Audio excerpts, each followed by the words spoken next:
Institut Pariwisata Trisakti didirikan pada tahun 1969.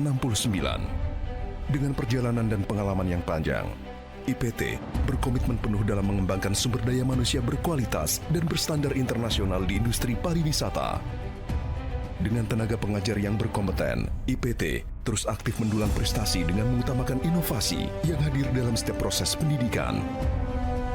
Sebagai pusat unggulan dalam bidang pariwisata, melalui pembelajaran dan pendidikan yang berkelanjutan, kami bangun dengan nilai-nilai keberagaman, integritas, profesionalisme, dan budaya unggul. Assalamualaikum warahmatullahi wabarakatuh. Salam jumpa di tayangan video ini. Izinkan saya memperkenalkan diri. Nama saya Dr. Reno Katelia Dira Octavia, SEMH. Saya adalah salah satu dosen pada program studi S1 Pariwisata di Institut Pariwisata Trisakti. Salah satu mata kuliah yang saya ampu adalah mata kuliah ekowisata yang jadwalnya ada di semester kedua sesuai kurikulum. Tujuan pembuatan video singkat ini adalah untuk memenuhi salah satu syarat dalam pengurusan sertifikasi dosen tahun 2025 yang sedang saya tempuh saat ini. Pada kesempatan ini, saya akan menyampaikan pernyataan diri dosen dalam unjuk kerja Tridharma Perguruan Tinggi yang singkat dengan PDD UKTPT. Proses KBM yang saya tayangkan dalam video ini adalah mata kuliah ekowisata yang sesuai dengan doktoral saya. Pendekatan pembelajaran yang saya lakukan yaitu dengan teknik DIA, Delivery, Interaction, and Assessment. Delivery merupakan teknik penyampaian materi pembelajaran.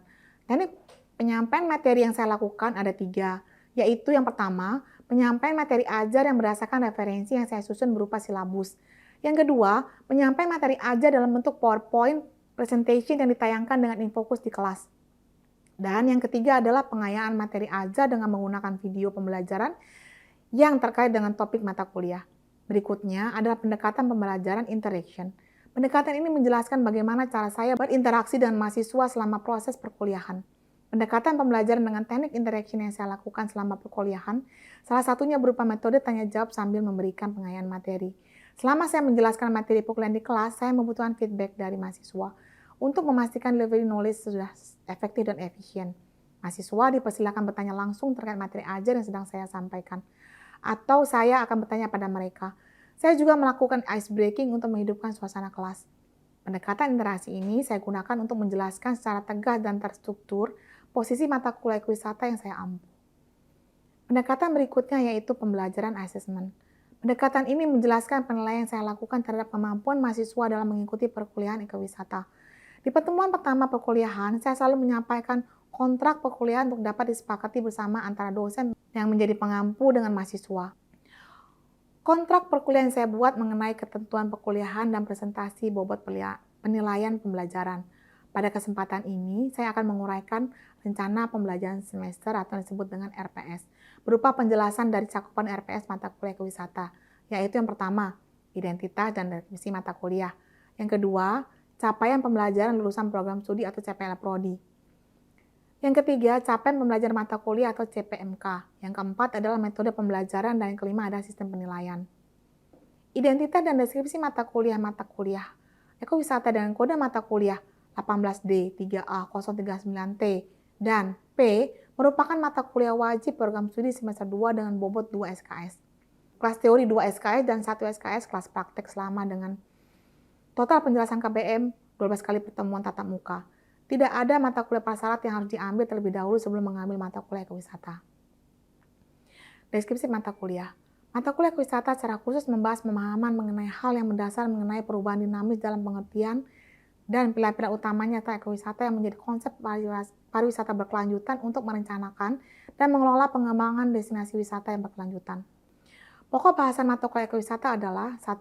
Evaluasi dan penjelasan konsep ekowisata yang dijelaskan dalam KBM pertama sampai dengan 3. Kedua, prinsip-prinsip ekowisata menurut UNWTO dan menurut para ahli serta batasannya dengan penjelasan sesuai klasifikasi dan karakteristik masing-masing serta implementasinya dalam dinamisasi perkembangan industri pariwisata berkelanjutan.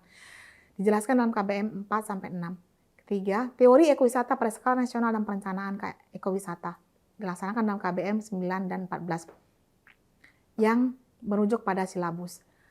Rumusan capaian pelajaran lulusan program studi yang dibebankan pada mata kuliah ekowisata ada 3 yang terdiri dari 1.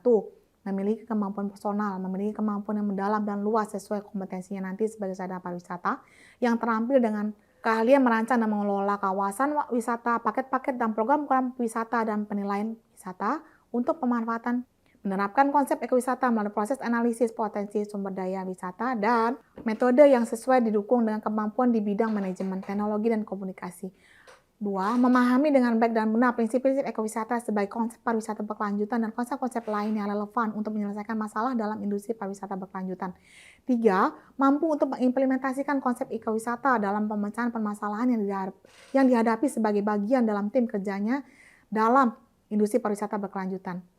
Kemudian rumusan CPL tersebut dirumuskan menjadi capaian pembelajaran mata kuliah yang terdiri dari 3 CPMK, yaitu CPMK 1, memahami dengan baik dan benar tentang ekowisata sebagai sebuah konsep pariwisata berkelanjutan, sehingga mampu mengimplementasikan keilmuannya dengan tepat guna dalam lingkup pekerjaan nanti. 2. Mampu bekerja sama dalam sebuah tim kerja tanpa keraguan dalam dinamisasi perkembangan pariwisata berkelanjutan, serta mendokumentasikan hasil pekerjaan dalam bentuk laporan tertulis. Ketiga, mampu melaksanakan fungsi-fungsi manajemen sesuai posisinya dalam proses melakukan pekerjaan nanti sebagai stakeholder yang berkompeten, baik sebagai anggota maupun sebagai pimpinan dalam kelompok kerja. Metode pembelajaran untuk kelas teori dilakukan secara tatap muka di kelas dan untuk kelas praktek dilaksanakan studi lapang pada destinasi wisata ataupun di ruang terbuka hijau yang menjadi tujuan wisata yang berupa one day trip sesuai SKS-nya, yaitu 1 SKS x 12 KBM. Sistem penilaian. Pada awal perkuliahan, selaku dosen mengampu mata kuliah, saya selalu menyampaikan sistem dan bobot penilaian pembelajaran, sehingga mahasiswa dapat mengetahui hal ini sejak awal dalam kontrak perkuliahan. Perihal komponen dan bobot penilaian diberikan pada mata kuliah ini sebagai berikut. Tugas 20%, UTS 30%, dan UAS 50%, sehingga seluruh penilaian menjadi 100%. Setelah ini, saya akan menampilkan proses KBM yang terakhir, dari pembelajaran mata kuliah ekowisata secara tatap muka di ruang kelas kampus Institut Pariwisata Trisakti. Kita akan membahas tourism continuum yang merupakan Jabari model kita in Cooper et al. 2001 ya. Lihat di sini. Oke. Tengah-tengah posisi Center of Tourism Studies itu berada di tengah-tengah dari bidang keilmuan lain yang melingkarinya. Kenapa melingkari? Truth. Ya, seperti itu. Sama. Bidang keilmuannya, sosiologi, ekonomi, baca? Baca. Antropologi, geografi, ekologi, agriculture, dan cabang-cabang keilmuan lainnya berada dari cabang utama ini. Yang oleh Cooper et al. 2001 dinyatakan sebagai tourism continuum. Artinya adalah untuk mempelajari Center of Tourism Studies itu dibutuhkan segala bidang keilmuan yang ada di muka bumi ini duduk bareng, ceritanya gitu ya, kita pakai bahasa yang sehari-hari ya, yang duduk bareng tanpa sekat-sekat sesuai keilmuan masing-masing, mempelajari,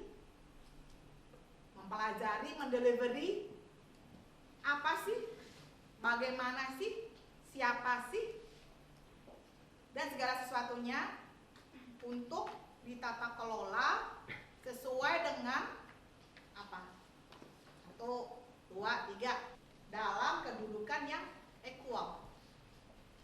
Equal itu artinya nggak harus sama persis, tapi equal. Equal itu artinya sama, ya, setara. Oke? Seperti itu. Ini ada Departemen of Discipline dan Tourism Course. The Complexity in Tourism. Ini modelnya namanya adalah Jabari model dari Bapak Jabari ini, Mr. Jabari ini yang punya model ini, yang disitasi oleh Cooper et al. 2001. Yang oleh Alvendora 2008 menjadi dasar untuk menjelaskan 7 pilar ekowisata. Nanti di next slide ada. Next please. Oke. Ini adalah menurut After Alvendora 2003 bagaimana waktu dipakai oleh turis dalam melakukan kegiatan dia berpariwisata. Seperti itu. Bagaimana waktu dibagi menjadi tiga bagian: existence time, subsistence time, leisure time. Next. Ada pilar ekologi yang wajib pelajari sesuai dengan bidang keilmuan kita. Nggak berarti kita harus jadi ahli ekologi, no, tapi bicara duduk setara dengan ahli ekologi, seperti itu ya. Kita dari sisi apa? Nanti kalau teman-teman pada udah lulus, Bachelor of Tourism, dari sisi keparwisataannya, ya. Kenapa banyak mata kuliah yang kita pelajari itu berasal dari cabang-cabang utama keilmuan lain, ya. Karena kita letakkan back lagi, karena kita letaknya di sini, di tengah. Ini mata kuliah teman-teman nggak sih? Ini nggak di sini letaknya. Ini mata kuliah teman-teman nggak sih? Di IBP apa tuh nanti ada marketing segala macamnya nggak? Ya. Next lah. Oke. Fase wisata. Ada 5 fase wisata, ingat tuh ya, jangan lupa. Dalam merencanakan, ini kan judulnya kan perencanaan ekowisata. Dalam merencanakan, yang kita pelajarin bukan hanya kita mengingat, menimbang, memutuskan. Itu tidak terlepas dari fase wisata ini yang 5 tahap ini. Ya. Karena fase apa tuh 5 tahap? Baca masing-masing, baca.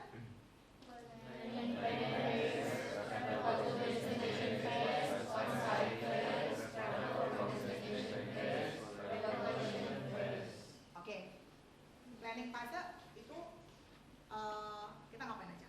Siapa ingat? Ngapain? Ngapain? Oke, apanya? Ya, transportasi. Apa waktunya benar? Budgetnya berapa? Dan semua yang dibutuhkan selama perjalanan sampai kembali ke tempat. Nah, ini dibagi planning phase, perjalanannya kita udah ngalamin kemarin kan dalam kuliah praktek kita kemarin, one day trip, ya. Di sana kita ngapain on-site-nya? Travel from destination phase, dari destinasi kembali pulang, iya nggak? Lalu recollection phase, ngapain di sini? Bukan mau itu kan kita pelajaran kerja praktek. Kalau kerja prakteknya kan, bukan makalah jawabannya, nah. Mengingat, memori, ngapain? Iya bang, bener. Salah satunya adalah mencatatkan atau menyimpan, menyusun segala macam. Recollection phase itu kan mengingat ya, memori recall. Dari sinilah perencanaan tuh diawali. Enggak udah sampai sana, kalau udah sampai sana di sini dong posisinya. Ya. Rata-rata yang belum mendapatkan keilmuan ini secara langsung di kelas itu ini diabaikan. Karena kita belajar ekoturism di kelas, oleh karena itu teman-teman wajib mengingat 5 fase ini, ya. Merencanakan, fase merencanakan, fase dalam perjalanan, fase dalam onsite ketika di tempat, di destinasi wisatanya, lalu fase dari destinasi kembali ke tempat, lalu fase mengingat, merapikan dokumentasi, foto atau apa segala macam secara detail akan dijelaskan dalam 7 pilar ekowisata oleh Avenzora. Baik, next Pak. Nah, ini dia. Apa Bena? Ini setiap perjalanan pasti gini nggak sih? Mau sebentar, mau lama, mau berhari-hari, mau berbulan-bulan, benar? Karena kaitannya dengan waktu, budget, ngapain, berapa lama, berapa banyak semuanya. Oke, yang dalam manajemen di sini fungsi manajemennya apa?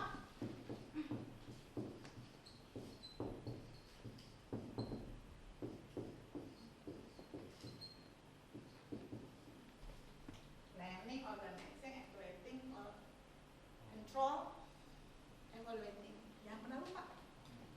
Ini ada pelajaran kita dapat di ekonomi pariwisata.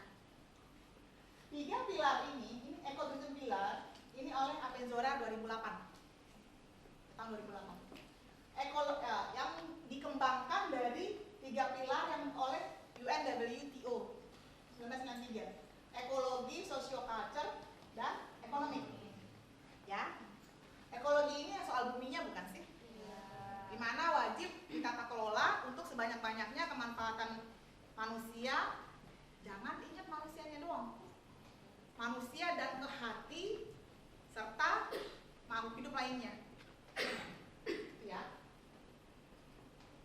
Lalu sosiokultur. Sosiokultur budaya ya. Budaya itu ada 2. 1, material dan imaterial. Pembagian udah pada tahu. Kalau yang imaterial apa? Benda. Benda. Oke. Bagi-bagian lagi udah pada ngerti ya? Oke. Ekonomi. Doing for living-nya. Iya nggak? Doing for living. Apa yang dilakuin untuk dimanfaatkan mencari nafkah untuk biasanya masyarakat setempat. Tidak hanya masyarakat setempat, tapi penyelenggara perjalanan wisata tersebut, penyelenggara, penata kelola yang menata kelola destinasi tersebut, destinasi wisata tersebut, atau objek wisata tersebut, atau tujuan wisata tersebut, ya. Nah, oleh Penzora, back. Nah, ini merupakan bagian yang tak terlepaskan dari penata kelolaan ekowisata. Oke? Next. Yaitu 1, baca nggak? Value of satisfaction, value of memory, education. Siapa bisa jelasin value of experience? Kemarin waktu kita kerja kuliah praktek, kuliah praktek di tempat kita kemarin one day trip, kita ngapain di sana? Bisa ngapain? Itu berupa C2 ya? Bisa ngapain? Bisa Lalu, oke, berarti pelatarannya bisa untuk kegiatan outdoor ya, yaitu berupa silat kemarin kita contoh ya, kita bahas yang kemarin aja rujukannya. Lalu ngapain lagi? Jogging? Bisa bersepedaan nggak sih situ? Bisa ya? Tapi tempatnya trek yang berbeda dengan yang jogging ya berarti ya? Mancing ya? Karena dia setu ya? Itu dia tuh kemarin danau asli atau buatan? Asli ya? Ya, asli. Oke, di situ kira-kira value of satisfaction-nya siapa bisa jelasin? Terpuaskan nggak kalau pagi-pagi itu kan kayaknya itu bagian dari ruang terbuka hijau berupa perairan lah, perairan, danau ya, itu danau kan situ itu. Kira-kira kalian kalau di sana berkegiatan puas nggak sih? Enggak, karena belum dikembangkan. Itu sama sekali belum dikembangin belum. Seada-adanya tuh. Yang baru ada tuh kemarin tuh baru itu tempat silat kemarin tuh. Yang apa sebenarnya itu? Kayak tempat gitu. Oke.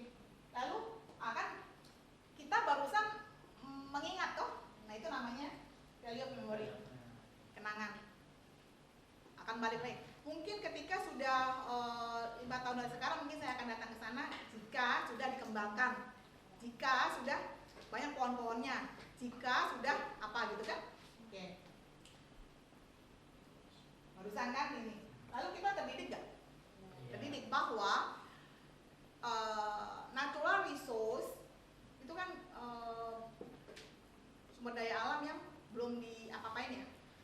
Itu kalau kita tata kelola dengan baik, akan nggak teman-teman? Misalnya dia lebih hijau, dia apa? Amenitiesnya, fasilitasnya lebih diperbanyak. Itu dia akan menjadi apa? Destinasi, bukan destinasi tujuan wisata yang akan kita ulangi datang lagi kan, mau ke situ deh, iya nggak mau? Salah satu menjadi alternatif pilihan kita untuk berrekreasi, berwisata di ruang terbuka hijau.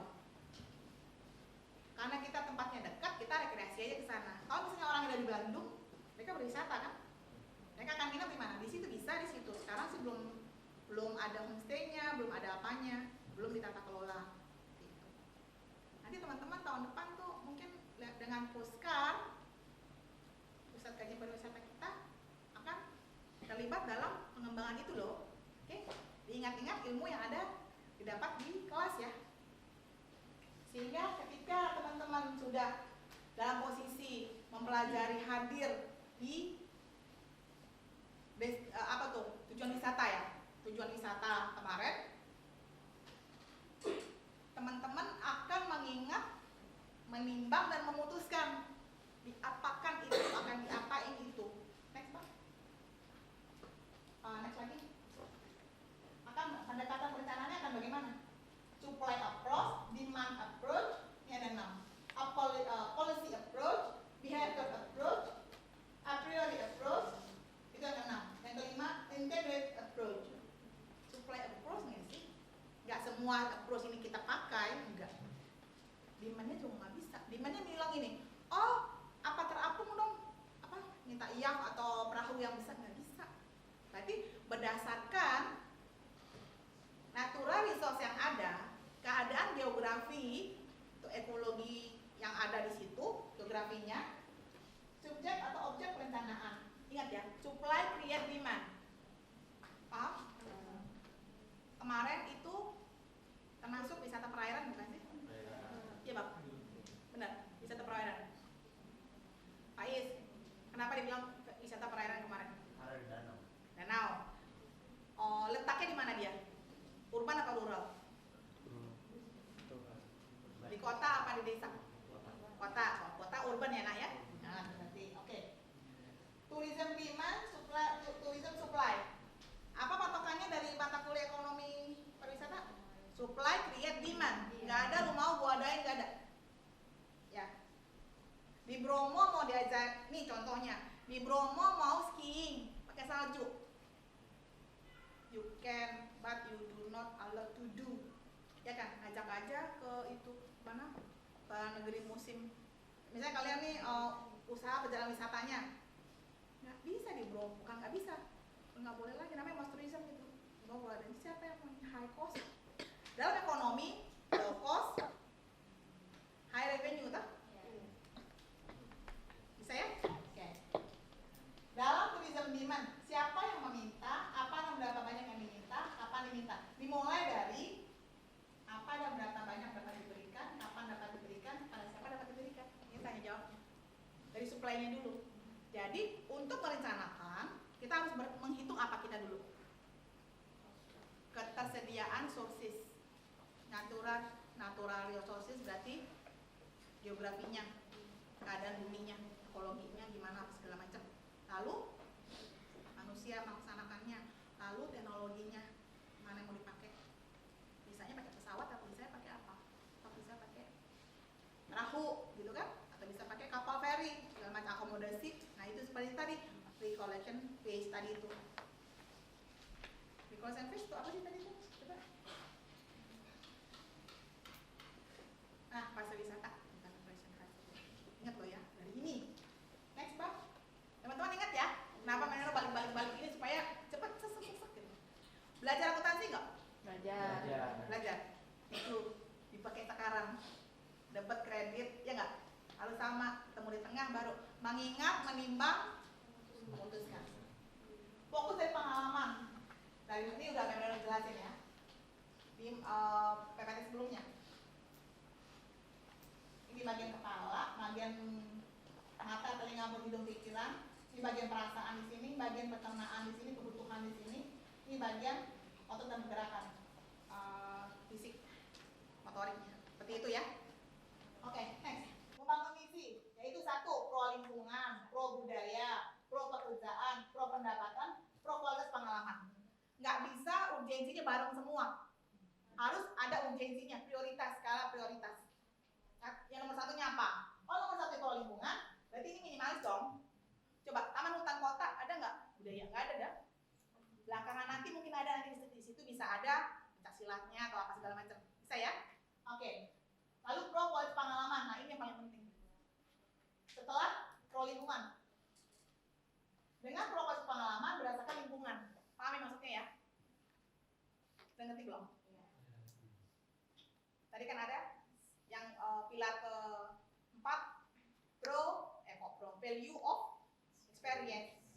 Pro lingkungan wajib karena pilar pertama dari ekowisata adalah ekologi. 1, 2, 3, 4, 5. Semuanya berangkat dari nomor 1 pro lingkungan. sesuai nyambungnya sama pilar ekowisata yang pertama, ekologi. Tapi apakah pendapatannya tapi sedikit, men? Bisa. Kan pakai makanan, pakai minuman, pakai immaterial apa namanya? Heritage-nya kita tingkatkan di situ hospitality-nya tanpa merusak pro lingkungan, tanpa mengurangi pro kualitas pengalaman, tanpa menghilangkan pro budayanya. Karena kan di mana bumi dipijak di situ yang dijunjung ya. Kemarin lokasi kita kunjungi kemarin tuh di Tangerang kan. Budaya di atasnya manusianya apa? Betawi. Nah, seperti itu. Bisa diadain. Kita create. Dia punya kok heritage-nya. Dua-duanya paling bagus kalau dia sebanding ya. Next, Pak. Membangun program pendekatan sumber daya, pendekatan permintaan yang tadi itu. Next. Nah, mendesain activity. Itu paling targetnya ya. Siapa bisa bacain? Davi, baca. Yang pertama ada kelompok sasaran. Anita, Pak. Kelompok sasaran. Yang kedua ada khususan dan dulu pada tapak. Ya. Terus yang ketiga ada rentang waktu kegiatan. Yang keempat ada fokus dari pengalaman elemen tubuh manusia. Yang kelima ada peluang pendapatan untuk masyarakat. Oke. Endingnya adalah peningkatan pendapatan untuk masyarakat. Oke? Itu kita mendesain activity. Itu lain lagi entah kekhususannya. Ini kita kalau belajar itu deduktif ya. Teman-teman akses ke bukunya ya. Next, masih bagus. Metode mendesain activity. Nah, ini contohnya. Traditional approach nggak semuanya juga. Paling common adalah yang cafeteria approach. Ya. Ada yang community leadership approach. Dilihat di mana bumi dipijak, di situ yang dijunjung. Ya, yang mana? Cafeteria approach ini adalah manfaat yang dikumpulkan untuk menciptakan untuk mendesain activity. Nah, manfaat itu berdasarkan manfaat yang diinginkan itulah kita mendesain activity. Paham ya? Manfaatnya didapat dari tadi itu pendekatan-pendekatan yang kita peroleh tadi. Pengalaman, pro lingkungan, pro budaya, pro pendapatan. Next. Ini menurut WWF International 2001. Apa WWF? World Wide Foundation. Ya. Itu kan yang logonya panda itu. Oke. Semuanya sendiri ya, udah memang terakhir kemarin pakai satu PPT sendiri tuh, nggak satu PPT setengah ya. Menurut kebijakan itu loh. Next. Daftar bacaan. Ini tolong dibaca di rumah. Ya, namanya silabus. Yang teman-teman dapetin di sini sama seperti tablet effervescent, tahu nggak? Ya, tablet effervescent. Nah, airnya itu air gelas yang teman-teman dapat dari bukunya sendiri. Baik e-book, baik buku fisik. Baik teman-teman belajar sendiri di internet. Ingat, nggak boleh mungut ilmu, nggak boleh mungut pengetahuan dari yang tidak ada rujukannya, terutama untuk digitasi. Kalau pengetahuan itu kita pakai untuk memperkaya enrichment our knowledge, nggak apa-apa. Jadi mencari pengetahuan pakai ilmu nggak? Ilmu itu yang teman-teman peroleh dari sekolah formal ini, di kelas ini, untuk mendapatkan pengetahuan yang nanti akan didilat itu dilute ya. Ketika teman-teman membaca, banyak loh hal-hal yang tidak, apalagi di internet itu ya, be careful. Hati-hati. Harusnya 5 dibilang 4, harusnya boleh dibilang enggak. Dengan tahu ilmunya, kita ini benar ini salah. Paham? Next. Terima kasih.